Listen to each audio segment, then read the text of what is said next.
Regan Slaymaker for International Boxing News. Now, I have the pleasure to be joined by Jack Catterall's trainer, Jamie Moore. Jamie, I can see the smile on your face, mate. Talk to me about Jack's performance there.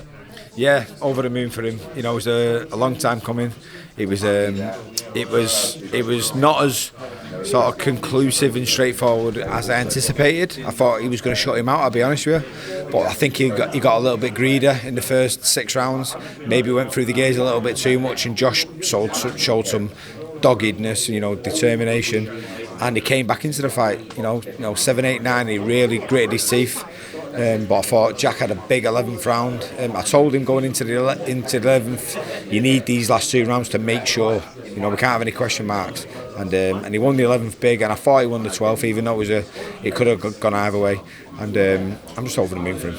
Definitely. Is that kind of hot? Obviously, it's annoying because obviously no world titles on the line. But is that kind of a bit heartbreak over there? It's more of a relief.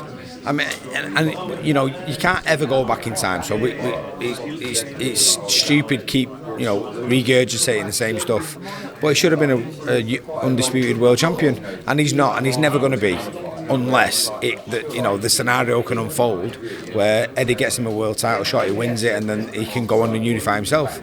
But so there's no point in complaining about it. But it was a travesty, and it'll go down as one of the worst decisions in boxing history. So that's maybe a sort of a bonus point for Jack. But for me, the saving grace will be if Eddie delivers him a world title shot and he wins it, and then we'll be able to sit back and go, it wasn't all that bad. Definitely as well. Obviously, I asked about Subriel Matias being the most likely one. Obviously, it goes without saying Eddie's deep options at 140, especially with the world champions. Either way, it's exciting times for Jack Catterall moving forward.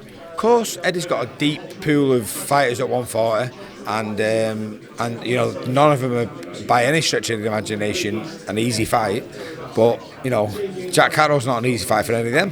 So you're not going to get easy fights at that level. He welcomes it, and I truly believe Jack's the best 140 fighter in the world. Definitely, with performances like that, it's hard to disagree as well. I do have to mention Eddie brought up a trip to Saudi might be on the cards against Teofimo Lopez. I mean, talk to me. I bet you're up for that one. Of course, yeah. I mean, I've never been Saudi, so I'd love to go there. And apparently it's the in place in a minute. So, Teofimo, phenomenal fighter.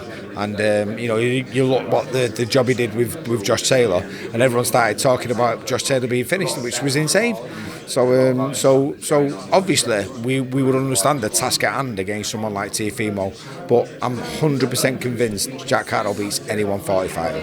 Definitely as well. I don't want to dwell on this for too long, but obviously the scorecards as well, I have to bring it up. Obviously you've just mentioned there it was close. When the scorecards are as wide as that, and then it gets people talking as well, it's a bit frustrating obviously when you know that you've got that win kind of concisively as well.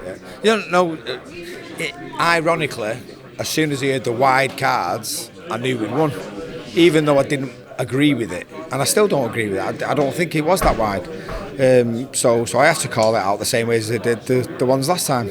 But the right person won, which is obviously a bonus. And as soon as he started to read them out, the relief going through my body was like, thank God for that. If it had started hearing 115, 113, and I started going, oh God, here we go again. But yeah, thankfully the right person won.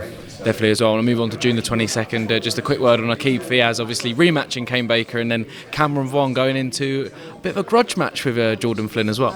Yeah, of course. Listen, two young lads who were at the very beginning of their careers, as opposed to where Jack is now, and they're benefiting so much and learning a lot from Jack. He likes them both. He spends a lot of time with them. He educates them.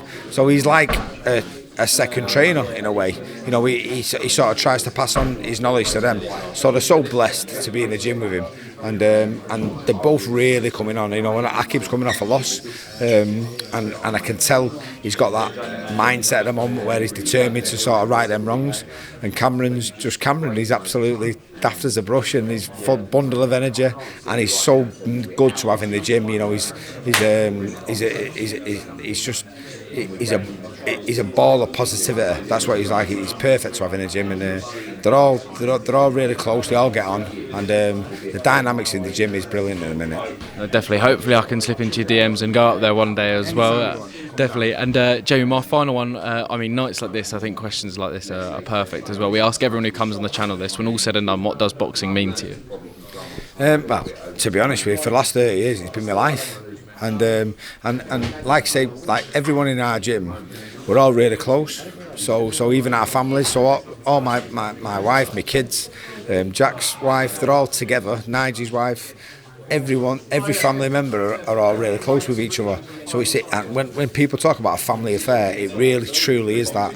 So we're not just, and it's got to be really, because if it wasn't, then the amount of time we spend away from our families is insane. So I'm glad. I appreciate them all so much because they make a lot of sacrifices for us to make sure that we can do what we do.